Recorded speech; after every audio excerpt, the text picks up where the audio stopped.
तर पहा विद्यार्थी मित्रो, तर आज आपण पाहणार बघा वर्तुळाचे क्षेत्रफळ कसे काढायचे. तर बघा वर्तुळाचे क्षेत्रफळ सूत्र काय, पाय आर चा वर्ग म्हणजे area of circle is equal to pi R चा वर्ग. बघा पायची व्हॅल्यू माहिती तुम्हाला किती असते, पायची व्हॅल्यू असते 22/7 किंवा 3.14 ही काय आपली पायची व्हॅल्यू असते. बघा आता त्रिज्या दिली आपल्याला किती, एका वर्तुळाची 7 सेंटीमीटर दिलेलं आहे.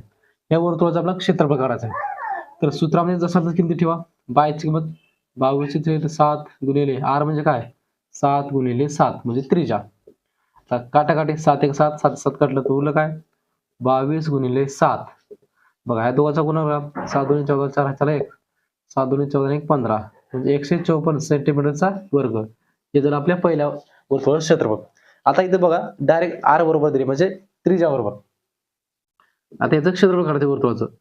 पाय आर चा वर्ग सूत्र जसं तसं 22/7 गुणिले आर म्हणजे काय 14 गुणिले 14.